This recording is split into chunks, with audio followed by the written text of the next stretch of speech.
Welcome to the Locked Room. Stories from the golden age of mystery and crime fiction. I'm Martell, reading The Ordinary Hairpins by E.C. Bentley.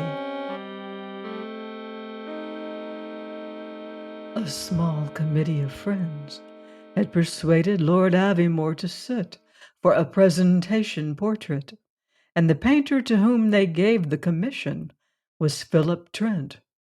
It was a task that fascinated him, for he had often seen and admired in public places the high, half-bald skull, vulture nose, and grim mouth of the peer, who was said to be deeper in theology than any other layman in all but a few of the clergy, whose devotion to charitable work had made him nationally honored. It was not until the third sitting that Lord Avimore's somber taciturnity was laid aside. "I believe, Mr. Trent," he said abruptly, "you used to have a portrait of my late sister-in-law here. I was told that it hung in the studio." Trent continued his work quietly.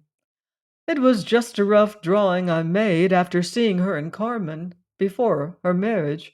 It has been hung in here ever since. Before your first visit, I removed it." The sitter nodded slowly. "Very thoughtful of you. Nevertheless, I should like very much to see it, if I may." "Of course." Trent drew the frame sketch. From behind a curtain, Lord Aviemore gazed long in silence at Trent's very spirited likeness of the famous singer, while the artist worked busily to capture the first expression of feeling that he had so far seen on that impassive face. Lighted and softened by melancholy, it looked for the first time noble. At last the sitter turned to him. "I would give a good deal," he said simply, "to possess this drawing." Trent shook his head. "I don't want to part with it." He laid a few strokes carefully on the canvas. "If you care to know why, I'll tell you. It is my personal memory of a woman whom I found more admirable than any other I ever saw. Lillimore Virgelin's beauty and physical perfection were unforgettable. Her voice was a marvel. Her spirit matched them. Her fearlessness, her kindness, her vigor of mind and character, her feeling for beauty, were what I heard talked about even by people not given to enthusiasm. She had weaknesses, I dare say. I never spoke to her. I heard her sing very many times, but I knew no more about her than many other strangers. A number of my friends knew her, though, and all I ever gathered about her made me inclined to place her on a pedestal. I was 10 years younger then. It did me good." Lord Aviemore said nothing for a few minutes. Then he spoke slowly. "I am not of your temperament or your circle, Mr. Trent. I do not worship anything of this world, but I do not think you were far wrong about Lady Aviemore. Once I thought differently. When I heard that my eldest brother was about to marry a prima donna, a woman whose portrait was sold all over the world, who was famous for extravagance in dress and what seemed to me self-advertising conduct, I was appalled when I heard from him of this engagement. I will not deny that I was shocked, too, at the idea of marriage with a daughter of Norwegian peasants." "She was country-bred, then," Trent observed. "One never heard much about her childhood." "Yes, she was an orphan of 10 years old when Colonel Stamer and his wife went to lodge at her brother's farm for the fishing. They fell in love with the child, and having none of their own, they adopted her. All this my brother told me. He knew, he said, just what I would think. He only asked me to meet her, and then to judge if he had done well or ill. Of course, I asked him to introduce me at the first opportunity." Lord Aviemore paused and stared thoughtfully at the portrait. "She charmed everyone who came near her," he went on presently. "I resisted the spell. But before they had been long married, she had conquered all my prejudice.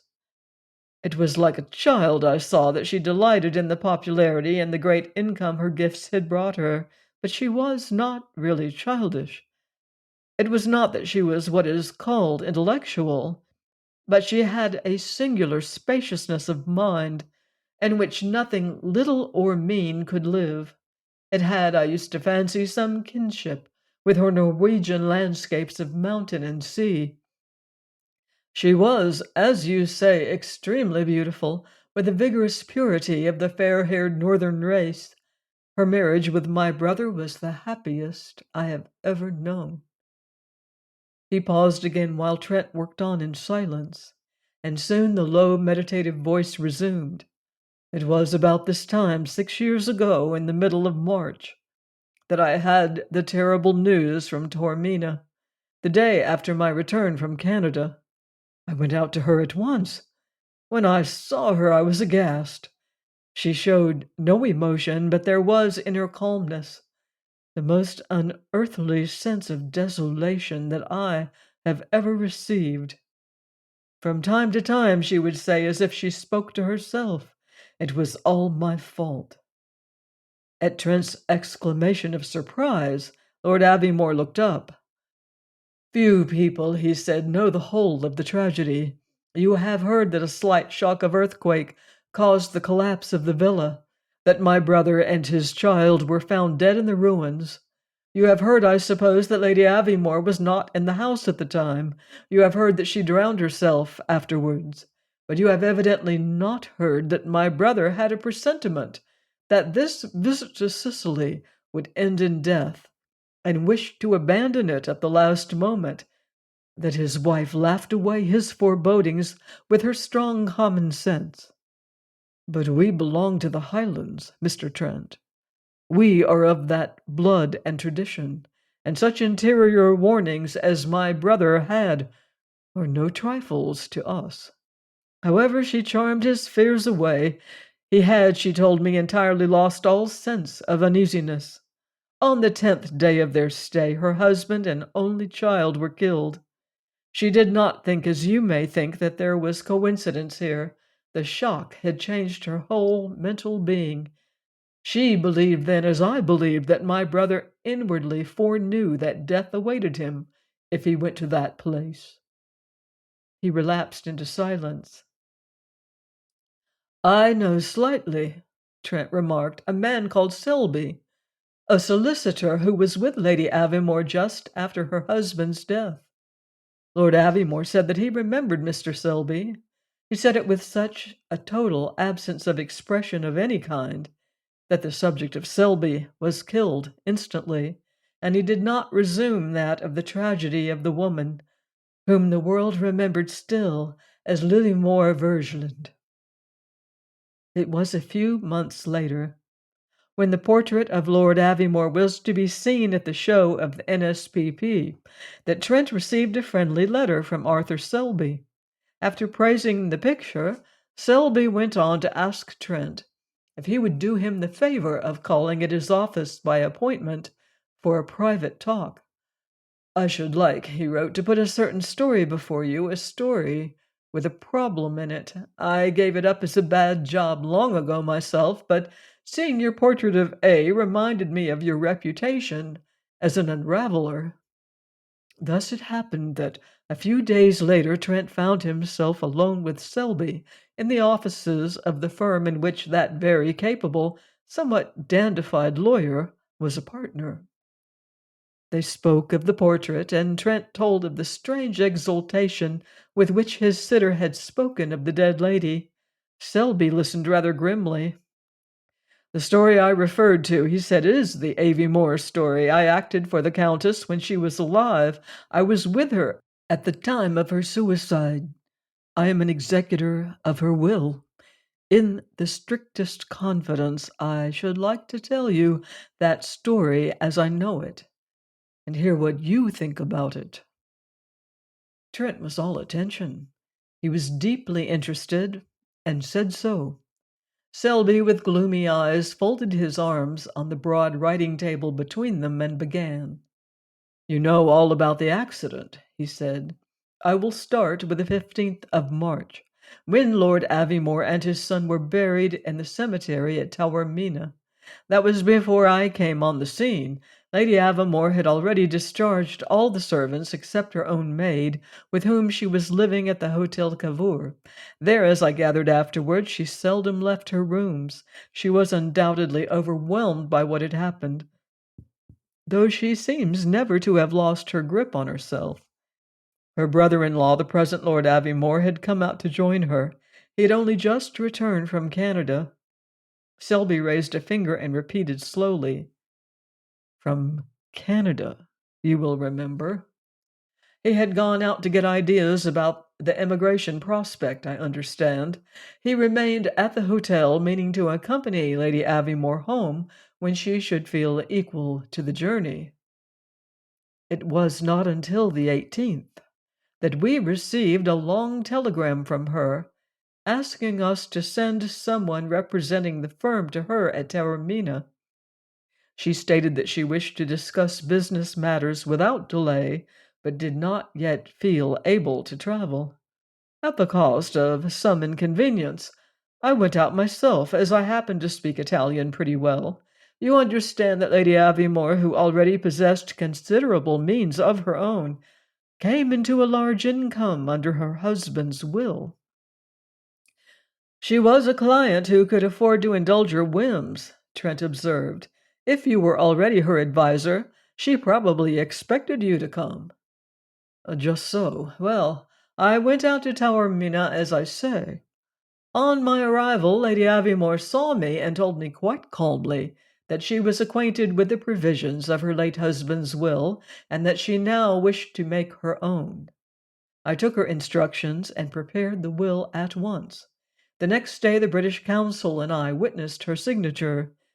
You may remember, Trent, that when the contents of her will became public after her death, they attracted a good deal of attention." "I don't think I heard of it," Trent said. "If I was giving myself a holiday at the time, I wouldn't know much about what was going on." "Well, there were some bequests of jewelry and things to intimate friends. She left £2,000 to her brother, Knut Vergeland, of Mybelstad in Norway, and £100 to her maid, Maria Crow, also a Norwegian, who had been with her a long time. The whole of the rest of her property she left to her brother, the new Lord Aviemore, unconditionally. That surprised me, because I had been told that he had disapproved bitterly of the marriage, and hadn't concealed his opinion from her or anyone else. But she never bore malice, I knew, and what she said to me at Taormina was that she could think of nobody who would do so much good with the money as her brother-in-law. From that point of view, she was justified.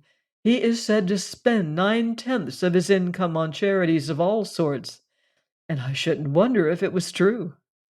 Anyhow, she made him her heir." "And what did he say to it?"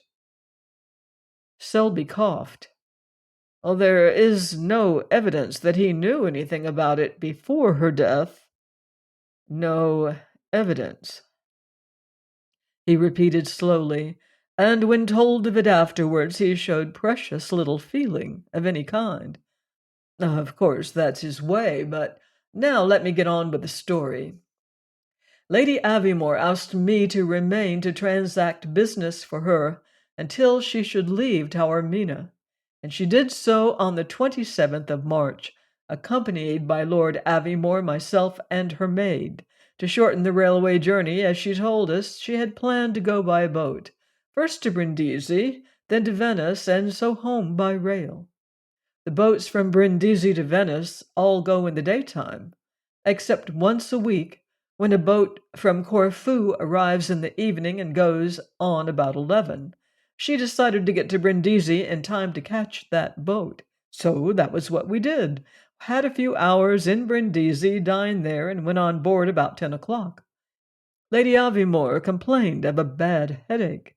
She went at once to her cabin, which was a deck cabin, asking me to send someone to collect her ticket at once, as she wanted to sleep as soon as possible and not be awakened again. That was soon done. Shortly before the boat left, the maid came to me on her way to her own quarters and told me that her mistress had retired. Soon after we were out of the harbor, I turned myself in.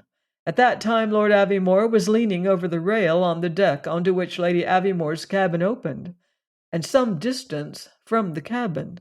There was nobody else about that I could see. It was just beginning to blow, but it didn't trouble me, and I slept very well. It was 7:45 next morning when Lord Aviemore came into my cabin. He was fearfully pale and agitated. He told me that the Countess could not be found, that the maid had gone to her cabin to call her at 7:30 and found it empty. I got up in a hurry and went with him to the cabin. The dressing case she had taken with her was there. Her fur coat, her hat, her jewelry case, and her handbag lay on the berth, which had not been slept in. The only other thing was a note, unaddressed, lying open on the table. Lord Aviemore and I read it together. After the inquiry at Venice, I kept the note. Here it is. Selby unfolded and handed over a sheet of thin ruled paper torn from a block. Trent read the following words written in a large, firm, rounded hand. Such an ending to such a marriage is far worse than death. It was all my fault. This is not sorrow, it is complete destruction. I have been kept up till now only by the resolution I took on the day when I lost them, by the thought of what I am going to do now. I take my leave of a world I cannot bear any more. There followed the initials L.A. Trent read and reread the pitiful message, so full of the awful egotism of grief. Then he looked up in silence at Selby. The Italian authorities found that she had met her death by drowning. They could not suppose anything else, nor could I. But now listen, Trent. Soon after her death, I got an idea into my head, and I have puzzled over the affair a lot, without much result. I did find out a fact or two, though, and it struck me the other day that if I could discover something, you could probably do much better. Trent, still studying the paper, ignored this tribute. Well, he said, what is your idea, Selby? Selby, evading the direct question, said, I'll tell you the facts I referred to. That sheet, you see, is torn from an ordinary ruled writing pad. Now, I have shown it to a friend of mine who is in the paper business. He has told me that it is a make of paper, never sold in Europe, but sold very largely in Canada. Next, Lady Aviemore never was in Canada, and there was no paper pad in her dressing case or anywhere in the cabin. Neither was there any pen or ink or any fountain pen. The ink, you see, is a pale sort of gray ink. Trent nodded. Continental Hotel ink, in fact. This was written in a hotel then, probably the one where you had dinner in Brindisi. You could identify her writing, of course.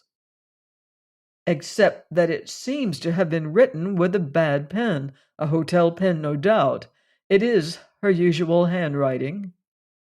Any other exhibits? Trent asked after a brief silence. Only this. Selby took from a drawer a woman's handbag of elaborate beadwork.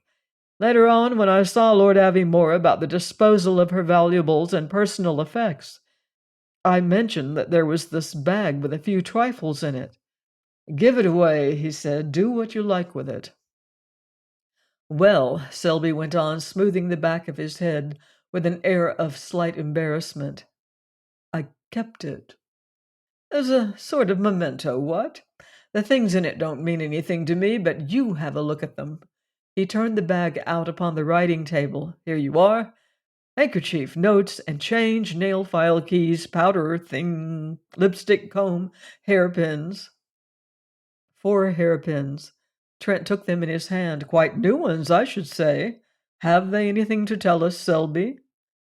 I don't see how. They're just ordinary black hairpins, as you say. They look too fresh and bright to have been used. Trent looked at the small heap of objects on the table. And what's that last thing, the little box? Oh, that's a box of Ixtal, the anti-seasick stuff. 2 doses are gone. It's quite good, I believe. Trent opened the box and stared at the pink capsules. So you can buy it abroad? I was with her when she bought it in Brindisi, just before we went on board. Again, Trent was silent a few moments. Then all you discovered that was odd was this about the Canadian paper, and the note having obviously been prepared in advance. Queer enough, certainly. But going back before that last day or two, all through the time you were with Lady Aviemore, did nothing come under your notice that seemed strange? Selby fingered his chin. If you put it like that, I do remember a thing that I thought curious at the time, though I never dreamed of its having anything to do. Yes, I know, but you asked me here to go over the thing properly, didn't you? That question of mine is one of the routine inquiries. Well, it was simply this. A day or two before we left Sicily, I was standing in the hotel lobby when the mail arrived. As I was waiting to see if there was anything for me, the porter put down on the counter a rather smart-looking package that had just come, done up the way they do at a really first-class shop, if you know what I mean. It looked like a biggish book or a box of chocolates or something, and it had French stamps on it, but the postmark I didn't notice. And this was addressed to Mademoiselle Maria Crowe. You remember, the Countess's maid. Well, she was there waiting, and presently the man handed it to her. Maria went off with it, and just then her mistress came down the big stairs. She saw the parcel, and just held out her hand for it, and Maria passed it over as if it were a matter of course, and Lady Aviemore went upstairs with it. I thought it was quaint, if she was ordering goods in her maid's name, but I thought no more of it, because Lady Aviemore decided that evening about leaving the place, and I had plenty to attend to. And if you want to know, Selby went on, as Trent opened his lips to speak, where Maria Crowe is, all I can tell you is that I took her ticket in London for Christiansand, where she lives, and where I sent her legacy to her, which she acknowledged. Now then. Trent laughed at the solicitor's tone, and Selby laughed too. His friend walked to the fireplace and pensively adjusted his tie. Well, I must be off, he announced. How about dining with me on Friday at the Cactus?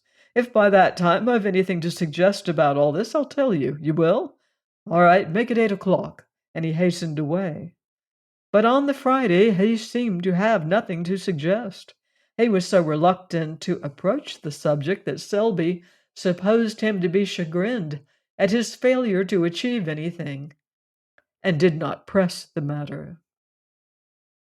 It was 6 months later, on a sunny afternoon in September, that Trent walked up the valley road at Michelbostad, looking farewell at the mountain far ahead, the white-capped mother of the torrent that roared down a 20-foot fall beside him.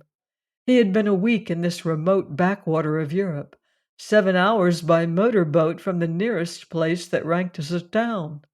The savage beauty of that watery landscape, where sun and rain worked together daily to achieve an unearthly purity in the scene, had justified far better than he had hoped his story that he had come there in search of matter for his brush. He had worked, and he had explored, and had learnt as much as he could of his neighbors. It was little enough, for the postmaster, in whose house he had a room, spoke only a trifle of German, and no one else, as far as he could discover, had anything but Norwegian, of which Trent knew no more than what could be got from a traveller's phrase-book. But he had seen every dweller in the valley, and he had paid close attention to the household of Canute Vergeland, the rich man of the valley who had the largest farm. He and his wife, elderly and grim-faced peasants, lived with one servant in an old turf-roofed steading not far from the post office. Not another person, Trent was sure, inhabited the house. He had decided at last that his voyage of curiosity to Michelbostad had been ill-inspired. Canute and his wife were no more than a thrifty peasant pair. They had given him a meal one day when he was sketching near the place, and they had refused with gentle firmness to take any payment. Both had made on him an impression of complete trustworthiness and competency in the life they led so utterly out of the world.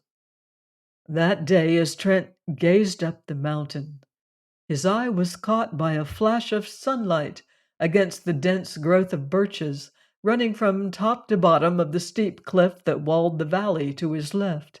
It was a bright blink, about half a mile from where he stood. It remained steady, and at several points above and below he saw the same bright appearance. He perceived there must be a wire, and a well-used wire, led up the precipitous hill face among the trees. Trent went towards the spot on the road whence the wire seemed to be taken upwards. He had never been so far in this direction until now. In a few minutes he came to the opening among the trees of a rough track leading upwards among rocks and roots, at such an angle that only a vigorous climber could attempt it. Close by, in the edge of the thicket, stood a tall post, from the top of which a wire stretched upwards through the branches in the same direction as the path. Trent slapped the post with a resounding blow. "Heavens and earth!" he exclaimed. "I'd forgotten this satyr!" And at once he began to climb. A thick carpet of rich pasture began where the deep birch belt ended at the top of the height. It stretched away for miles over a gently sloping upland. As Trent came into the open, panting after a strenuous 40-minute climb, the heads of a score of browsing cattle were sleepily turned towards him. Beyond them wandered many more, and 200 yards away stood a tiny hut, turf-roofed. This place was the satyr, the high grassed land attached to some valley farm. Trent had heard long ago and never thought since of this feature of Norway's rural life. At the appointed time, the cattle would be driven up by an easier detour to the mountain pastures for their summer holiday, to be attended there by some peasant, usually a young girl, who lived solitary with the herd. Such wires as that he had seen were kept bright by the daily descent of milk churns, let down by a line from above and received by a farmhand at the road below. And there at the side of the hut a woman stood. Trent, as he approached, noted her short, rough skirt and coarse, sack-like upper garment, her thick gray stockings and clumsy clogs. About her bare head her pale gold hair was fastened in tight plaits. As she looked up on hearing Trent's footfall, 2 heavy silver earrings dangled about the tanned and careworn face of this very type of the middle-aged peasant woman of the region. She seized her task of scraping a large cake of chocolate into a bowl and straightened her tall body. Smiling with lean hands on her hips, she spoke in Norwegian, greeting him. Trent made the proper reply. "And that," he added in his own tongue, "is a large part of all the Norwegian I know. Perhaps, madam, you speak English?" Her light blue eyes looked puzzlement, and she spoke again, pointing down to the valley. He nodded, and she began to talk pleasantly in her unknown speech. From within the hut she brought 2 thick mugs. She pointed rapidly to the chocolate in the bowl to himself and herself. "I should like it of all things," he said. "You are most kind and hospitable, like all your people. What a pity it is we have no language in common." She brought him a stool and gave him the chocolate cake and a knife, making signs that he should continue the scraping. Then within the hut she kindled a fire of twigs and began to boil water in a black pot. Plainly this was her dwelling, the roughest Trent had ever seen. He could discern that on 2 small shelves were ranged a few pieces of chipped earthenware, A wooden bed placed with straw and two neatly folded blankets filled a third of the space in the hut. All the carpentering was of the rudest. From a small chest in a corner, she drew a biscuit tin, half full of flat cakes of stale rye bread. There seemed to be nothing else in the tiny place but a heap of twigs for fuel.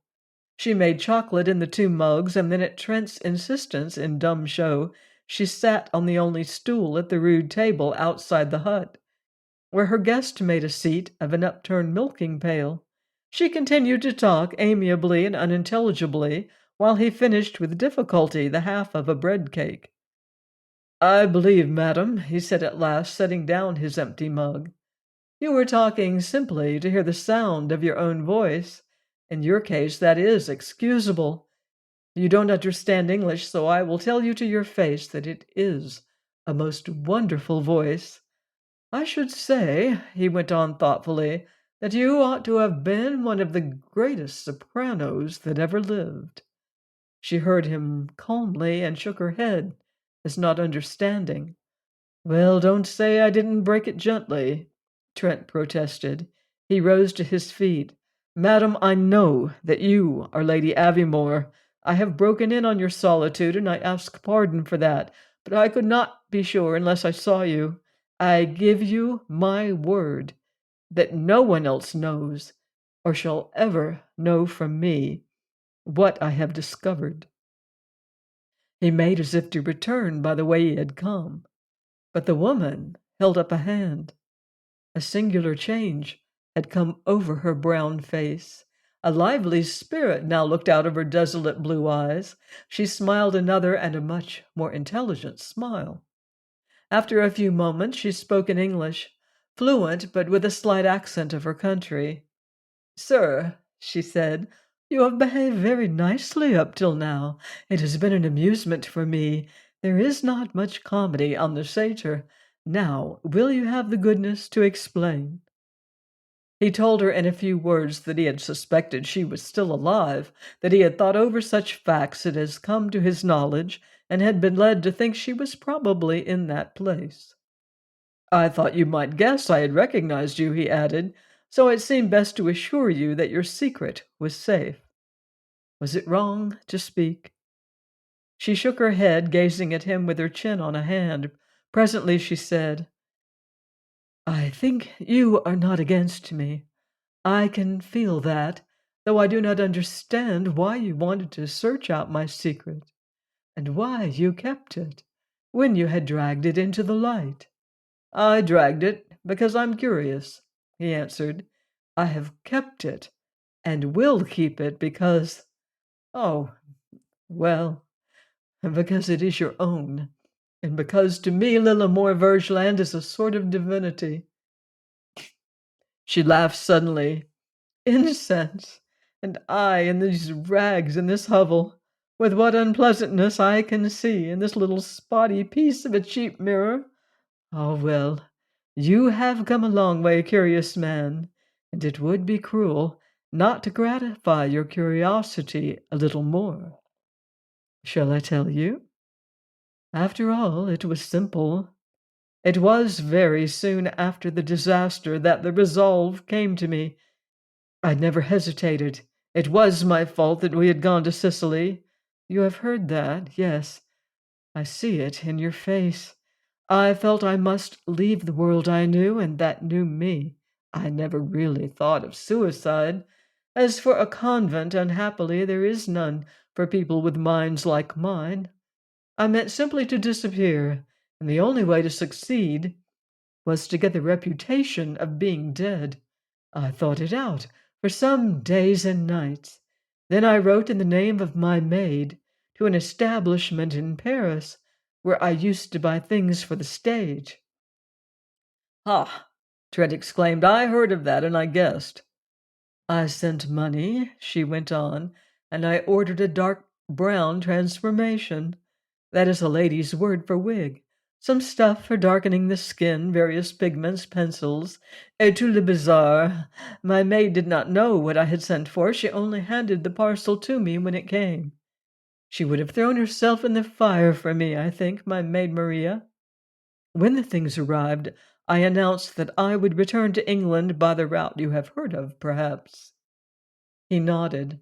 The route that gave you a night passage to Venice, and you disguised yourself in your cabin at Brindisi and slipped off in the dark before the boat started.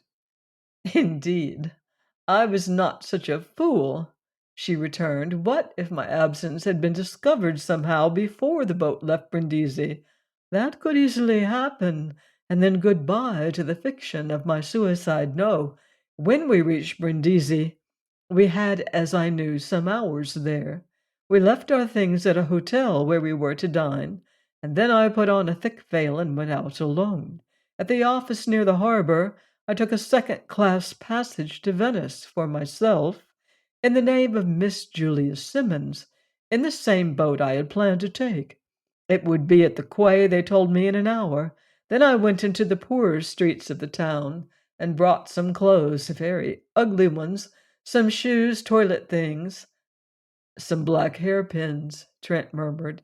Naturally black, she assented. My own gilt pins would have looked queer in a dark brown wig, and I had to have pins to fasten it properly. I bought also a little cheap portmanteau thing and put my purchases in it. Then I took a cab to the quay, found the boat had arrived, gave one of the stewards a tip to show me the berth named on my ticket and to carry my baggage there. After that, I went shopping again on shore.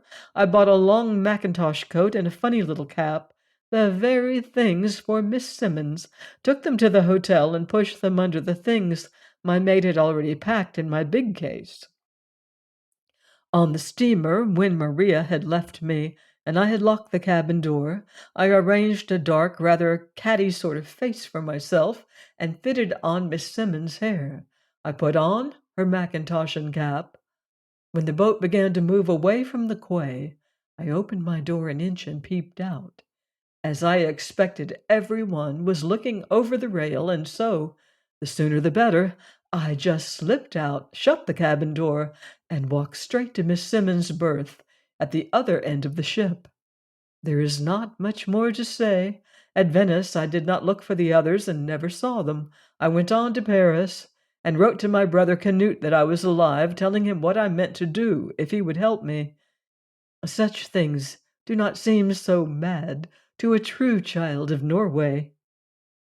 What things? Trent asked. Things of deep sorrow, malady of the soul, escape from the world.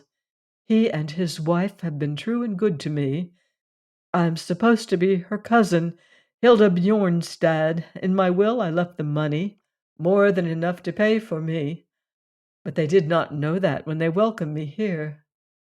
She ceased and smiled vaguely at Trent, who was considering her story with eyes that gazed fixedly at the skyline. Yes, of course, he remarked presently in an abstracted manner. That was it, as you say. So simple. And now let me tell you, he went on with a change of tone, one or two little details you have forgotten. At Brindisi, you bought, just before going on board with the others, a box of the stuff called Ixtal, because it looked as if there might be bad weather. You took a dose at once and another a little later, as the directions told you. You might have needed more of it before reaching Venice, but as Mr. Selby was with you when you bought it, you thought it wiser to leave it behind when you vanished. Also, you left behind 4 new black hairpins, which had somehow, I suppose, got loose inside your handbag, and were found there by Selby. You see, Lady Aviemore, it was Selby who brought me into this. He told me all the facts he knew. He showed me your bag and its contents, but he didn't attach any importance to the 2 things I have just mentioned. She raised her eyebrows just perceptibly. I cannot see why he should, and I cannot see why he should bring in you or anybody. Because he had some vague notion of your brother-in-law having either caused your death or at least having known of your intention to commit suicide. He never told me so outright, but it was plain that that was in his mind. Selby wanted me to clear that up if I could. You see, your brother-in-law stood to benefit enormously by your death, and then there was the matter of the note announcing your suicide. It announced, she remarked, the truth, that I was leaving a world I could not bear any longer. The words might mean one thing or another, but what about the note? The perfectly truthful note was written with pen and ink, of which there was none in your cabin. It was written on paper which had been torn from a writing pad, and no pad was found. Also, the make of paper is sold in Canada, never in Europe, and you had never been in Canada. Your brother-in-law had just come back from Canada, you see. But did not Selby perceive that Charles is a saint? Inquired the lady with a touch of impatience. Surely that was plain. More Dominic than Francis, no doubt, but an evident saint. In my slight knowledge of him, Trent admitted, he did strike me in that way, but Selby is a lawyer, you see. Lawyers don't understand saints. Besides, your brother-in-law had taken a dislike to him, I think, and so perhaps he felt critical about your brother-in-law. It is true, she said. He did not care about Mr. Selby, because he disliked all men who were foppish and worldly. But now I will tell you, that evening in the hotel at Brindisi, I wanted to write that note, and I asked Charles for a sheet from the block he had in his hand and was just going to write on. That is all. I wrote it in the hotel writing room and took it afterwards in my bag to the cabin. We supposed you had written it beforehand, Trent said, and that was one of the things that led me to feel morally certain you were still alive. I'll explain. If, as we thought, you had written the note in the hotel, your suicide was a premeditated act. Yet it was afterwards that Selby saw you buying that Ixtal stuff, and it was plain that you had taken 2 doses. And it struck me, though it didn't seem to have struck Selby, that it was unlikely that anyone resolved to drown herself at sea would begin treating herself against seasickness. And then there were those new black hairpins. The sight of them was a revelation to me, for I knew, of course, with that hair of yours, you had probably never used a black hairpin in your life. The Countess felt at her pale gold plates and gravely held out to him a black hairpin. In the valley, we use nothing else. It is very different in the valley, I know, he said gently. I was speaking of my world, the world that you have left. I was led by those hairpins to think of your having changed your appearance, and I even guessed at what was in the parcel that came for your maid, which Selby had told me about. She regarded her guest with something of respect. It still remains, she said, to explain how you knew it was in Norway and here, as a poor farm servant, that I should hide myself. It seemed to me the last thing in the world, your world, that a woman who had lived my life would be expected to do. All the same, I thought it was a strong possibility, he answered. Your problem, you see, was just what you say, to hide yourself. And you had another. You had to make a living somehow. Everything you possessed, except some small amount in cash, I suppose, you left behind when you disappeared. And a woman can't go on acting and disguising herself forever. A man can grow hair on his face or shave it off. For a woman, disguise must be a perpetual anxiety if she has to get employment, and especially if she has no references. It's something very like an impossibility. She nodded gravely. That was how I saw it. So, he pursued, it came to this, that the world-famous Lillimore Vergeland had to come to the surface again somewhere, and in no long time. Lillimore Vergeland, whose type of beauty and general appearance were so marked and unmistakable, whose photographs were known everywhere. The fact is that for some time I couldn't see for the life of me how it could possibly have been done. There were only a few countries, I supposed, of which you knew enough of the language to attempt to live in any of them, and if you did, you would always be so conspicuous by your physical type and your accent. If you attracted attention, discovery might follow at any moment. The more I thought of it, the more marvelous it seemed that you had not been recognized, assuming you were still alive, during the 6 years or so that had passed before I heard the full story and guessed at the truth. And then an idea came. There was one country in which your looks and speech would not betray you as a foreigner, your own country. And if there were any corners of the world where you could go with a fair certainty of being unrecognized, the remoter villages of Norway would be among them. And at Michelbastad on the Langfjord, which the map told me was one of the remotest, you had a brother who was 2,000 pounds richer by your supposed death. You see how it was then that I came to this place on a sketching holiday." Trent stood up and gazed across the valley to the sunlit white peaks beyond. "I have visited Norway before, but never had such an interesting time. And now, before I return to the haunts of men, let me say again that I shall forget at once all that has happened today. Don't think it was merely a vulgar curiosity that brought me here. There was once a supreme artist whose gifts made me her debtor and servant. Anything that happened to her touched me, and I had a sort of right to go seeking what it really was that had happened." She stood before him, in her coarse and stained clothes, her hands clasped behind her, with a face and attitude of perfect dignity. "Very well, you stand on your right and I on mine, to arrange my own life. Since I am alone in it, I will spend it here, where it began. My soul was born here, before it went out to have adventures, and it has crept home again for comfort. Believe me, it is not only that, as you say, I am safe from discovery here. That counts for very much. But also I felt I must go and live out my life in my own place, this far away, lonely valley, where everything is humble and unspoilt, and the hills and the fjords are as God made them before there were any men. It is all my own land.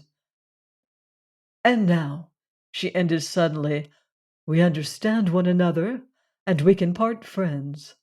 She extended her hand, saying, "I do not know your name." "Why should you?" he asked. He bent over the hand and then went quickly from her.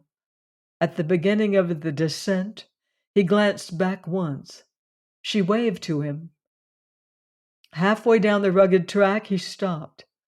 Far above, a wonderful voice was singing to the glory of the Norse land. Trent looked out upon the wild landscape. Her fatherland, he soliloquized. Well, well, they say the strictest parents have the most devoted children. Please join me next time for another curious case here on The Locked Room. In the meantime, beware of footsteps in the dark.